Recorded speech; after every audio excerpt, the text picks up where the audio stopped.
প্রত্যেকটি প্রকল্পের স্থানীয়দের জন্য 25% বরাদ্দ দেওয়ার কথা ছিল, কিন্তু সেই 25% আদৌ আমরা দেখতে পাচ্ছি না।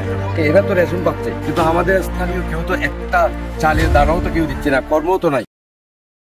বাংলাদেশে আশ্রয় নেওয়া রোহিঙ্গাদের নিজ দেশে ফেরত পাঠাতে গত 1 বছরের বেশি সময় ধরে নানামুখী চেষ্টা চললেও তা এখন পর্যন্ত সফল হয়নি। উল্টো রাখাইনে বিদ্রোহী গোষ্ঠী আরাকান আর্মির সঙ্গে সেদেশের সেনাবাহিনীর সংঘর্ষের প্রেক্ষিতে প্রতিনিয়ত বাংলাদেশে ঢুকছে মিয়ানমারের এই বাস্তুচ্যুত নাগরিকরা। বাংলাদেশের উখিয়া এবং টেকনাফে যেখানে স্থানীয় মানুষের সংখ্যা 5 লাখ, সেখানে রোহিঙ্গাদের জনসংখ্যা 14 লাখেরও বেশি ছাড়িয়েছে। ফলে এই বিপুল সংখ্যক উদ্বাস্তু জনগোষ্ঠী নিয়ে স্থানীয় প্রশাসনের মধ্যে উদ্বেগ বাড়ছে। বিপুল সংখ্যায় রোহিঙ্গাদের আগমনে স্থানীয় জনগোষ্ঠী সংখ্যালঘু হয়ে পড়ছে। তাদের চাষের জমি দখল হয়ে গেছে, বিনিয়োগ করা বাগান নষ্ট করে ফেলা হচ্ছে। স্কুলগুলোতে রোহিঙ্গারা আশ্রয় নেওয়ায় সন্তানদের পড়ালেখা ব্যাহত হচ্ছে। এসব স্বার্থ সংশ্লিষ্ট বিষয়ে রোহিঙ্গাদের সঙ্গে স্থানীয়দের দ্বন্দ্ব শুরু হয়েছে। সালে যখন রিফিউজি বাংলাদেশে আসে তখন একটা কথা ছিল, প্রত্যেকটি এনজিওর যে প্রকল্পগুলো রয়েছে প্রত্যেকটি প্রকল্পে স্থানীয়দের জন্য 25% বরাদ্দ দেওয়ার কথা ছিল, কিন্তু সেই 25% আদৌ আমরা দেখতে পাচ্ছি না এখানে। সেটা যদি বাস্তবায়ন হতো তাহলে একটা ব্যালেন্স থাকতো, এটা একটা সমন্বয় থাকতো, কিন্তু সেই জিনিসটা এখানে হয়নি। সেটা না হওয়ার কারণে মূলত এই সমস্যাটা, দ্বন্দ্বটা আমাদের মধ্যে দেখতে পাচ্ছি। অন্যদিকে রোহিঙ্গা ক্যাম্পে অতিরিক্ত জনগোষ্ঠী ও অপ্রতুল স্যানিটেশন, আবাসন বানাতে গিয়ে মাইলের পর মাইল পাহাড় কাটা, জ্বালানির জন্য বন উজাড়, আসবাবের জন্য বড় বড় গাছগুলো কাটার কারণে কক্সবাজারের উখিয়া এলাকায় ঘটে গেছে পরিবেশ বিপর্যয়। একই সাথে রোহিঙ্গারা নানা অপরাধমূলক কাজে জড়িত থাকায় এলাকায় নিরাপত্তা নিয়ে চিন্তিত স্থানীয়রা। জায়গাতে এরা বিভিন্ন জায়গায় ক্রাইম করতেছে, বিভিন্ন জায়গায় জড়িত, কিন্তু অপহরণ, চুরি, ডাকাতি, মারামারি সবসময় এখানে লেগে আছে। এটা কন্টিনিউ আমাদের স্থানীয়, আমরা এখানে ধরো প্রায় 10 লক্ষ রোহিঙ্গা, আমাদের স্থানীয় এখানে 3 লক্ষ, তাহলে 10 লক্ষ আর 3 লক্ষ অনেক ডিফারেন্স।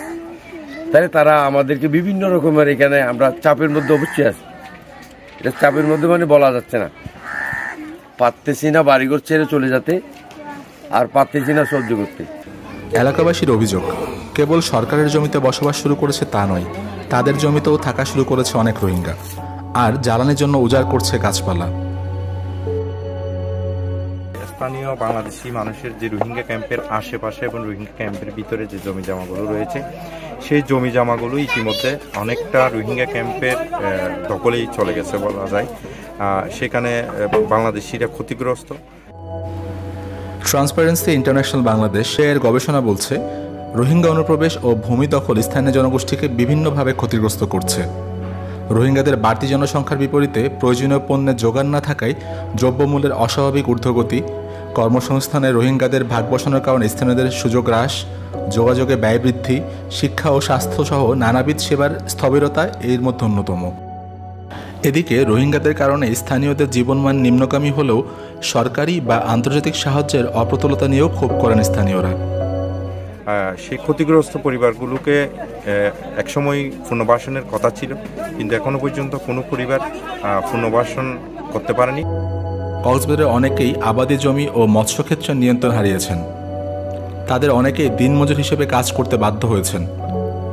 সস্তায় রোহিঙ্গা দিনমজুর পাওয়া যায় বলে স্থানীয় কাজের সুযোগও কমেছে, মজুরিও কমে গেছে। কাজ নাই এখানে, তো গাড়িগুলো সবগুলা তো এরা তো প্রথমে আইছিল, এখন তারা 6-7 বছর হয়ে গেছে, তারা এখানে আইন কানুন সব বুঝতেছে, রোডে গাড়িগুলো কিনতেছে, গাড়ি চালাইতেছে, নিজে মালিক, নিজে ড্রাইভার, সব কিছু এদের। আবার স্থানীয়দের কোনো কাজ নাই বললে চলে।